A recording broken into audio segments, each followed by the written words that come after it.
حدیث بڑی عجیب ہے، ان الحسن والحسین، حسن اور حسین یہ نہیں کہا جنت کے سردار ہیں، جنت کے جوانوں کے سردار ہیں۔ ایک اور صورت میں خدا دو قسمیں کھاتا ہے، کہتا ہے والتین والزیتون وطور سینین وہذا البلد الامین، مجھے قسم ہے تین کی، مجھے قسم ہے زیتون کی، قرآنی مسلمانوں کے لیے پڑھ رہا ہوں، مجھے قسم ہے تین کی، تین مطلب سندھی میں زیتون بھی ہوا، عربی میں جو زیتون ہے انگلش میں اس کو اولیو بولتے ہیں، سندھی میں آج تک شاید اس کا نام ہے نہیں میرے خیال میں۔ وَالتِّينِ وَالزَّيْتُونِ، مجھے قسم ہے انجیر کی، مجھے قسم ہے زیتون کی۔ قسم کون کھا رہا ہے؟ اللہ۔ قسم کس کی کھا رہا ہے؟ انجیر کی، زیتون کی۔ آپ میرے پاس آئے اور کہا مولانا ہمیں 2 لاکھ قرضہ دیجئے، مولوی دیتا نہیں ہے، شاید کوئی آ جائے، کہا مولانا 2 لاکھ قرضہ دیجئے، ہم نے کہا گارنٹی کیا ہے واپس کرو گے؟ قسم کھاؤ۔ آپ نے کہا مولانا قسم ہے آلو کی، یہاں قسم ہے انجیر کی، میں دے دوں گا۔ آپ بھی ہنسے میں بھی ہنسوں گا، بھائی کی قسم کھا تو تگڑی قسم کھا، آلو کی قسم ہے، سبزیوں کی، پھلوں کی، پودوں کی کون قسمیں کھاتا ہے؟ جب تجھے ہنسی آ رہی ہے تو جس نے تجھے خلق کیا، جو اقل العاقلین ہے، سب سے بڑا عقل مند، وہ کہہ رہا ہے مجھے قسم ہے زیتون کی۔ اور پہلی بات خدا کو قسم کھانے کی ضرورت کیا ہے؟ مجال ہے کسی میں جو شک کرے اللہ کی بات پر، وہ کہہ دے تو ہو جائے۔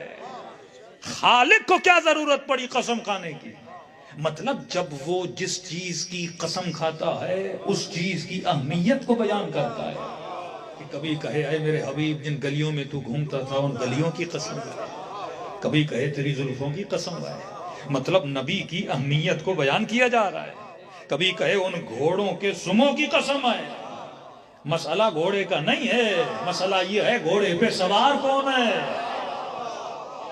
اہمیت کو بیان کیا جا رہا ہے۔ اب سوال یہ ہے کہ زیتون میں ایسا کیا ہے، انجیر میں ایسا کیا ہے کہ خدا قسم کھائے؟ کہہ دیتا قسم ہے مثلا مجھے قسم ہے سیب کی، پھل تو پودے بھی بہت زیادہ ہیں، لیکن انجیر کی قسم کھا رہا ہے، زیتون کی قسم کھا رہا ہے۔ میرے چھٹے امام سے پوچھا مولا زیتون میں ایسا کیا ہے، انجیر میں ایسا کیا ہے؟ امام فرماتے ہیں زیتون سے مراد زیتون نہیں ہے، انجیر سے مراد انجیر نہیں ہے۔ خدا کوڈ ورڈ میں باتیں کرتا ہے کہ مولا بتائیے تو صحیح کیا ہے، کہ انجیر سے مراد حسن ہے، زیتون سے مراد حسین ہے۔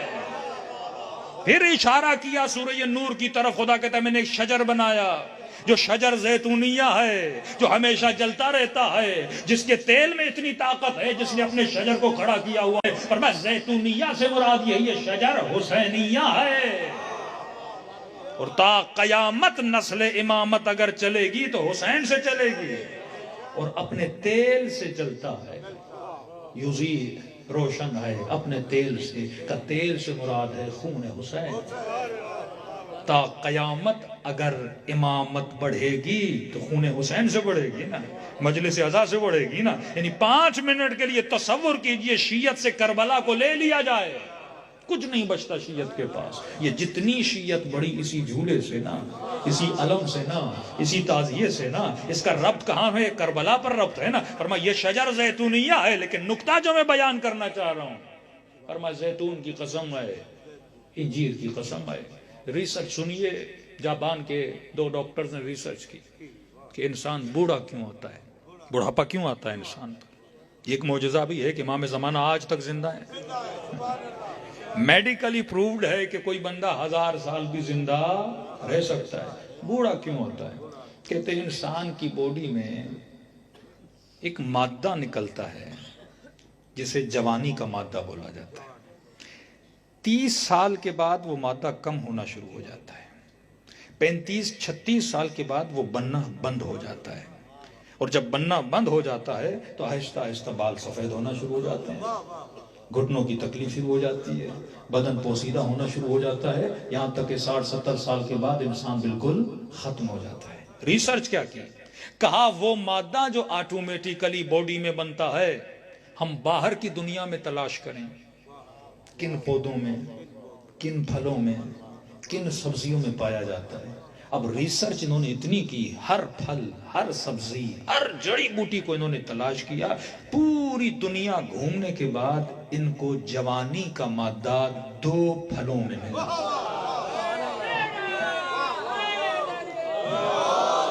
معجزہ دیکھیے قرآن کا، کتنے پھلوں میں ملا؟ 2 پھلوں میں۔ ایک انجیر میں ملا، دوسرا زیتون میں ملا۔ اب انہوں نے سوچا کہ انجیر کتنے کھائے، دن میں 100 کھائے، زیتون کتنے کھائے، دن میں 200 کھائے، اور پھر انہوں نے ریسرچ کرنا شروع کی ڈوز کیا ہونا چاہیے، کتنی مقدار میں کھائے کہ بندہ باہر سے جوانی کا پروٹین اپنی باڈی میں ڈالے، تھوڑا بہت کیا رہے، جوان رہے۔ تو ریسرچ کا نتیجہ یہ نکلا کہ اگر ڈیلی 1 انجیر کھائے، 7 زیتون کھائے، یہ ڈوز ہے۔ آپ بھی اگر جوان رہنا چاہتے ہیں 1 انجیر 7 زیتون کھائے۔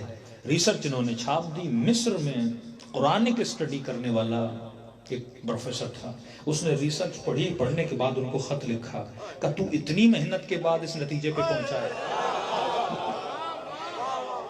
قرآن میں ہمارے رب نے 2 چیزوں کی قسم کھائی ہے، والتین والزیتون، اور جو ڈوز تو نے بتایا ہے، عالم تعجب یہ ہے کہ پورے قرآن میں 7 مرتبہ زیتون کا ذکر ہے،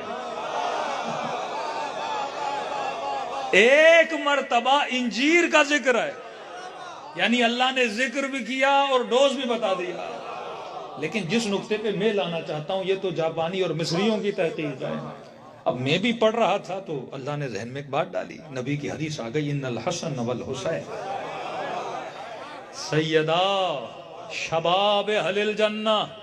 حسن و حسین یہ نہیں کہا جنت کے سردار ہیں، جنت کے جوانوں کے سردار ہیں۔ مطلب جو ان کو مانے گا وہ جنت میں جوان ہوگا، اور جن پھلوں کی نسبت ان کے ساتھ دنیا میں کھائے گا تو یہاں جوان رہے گا۔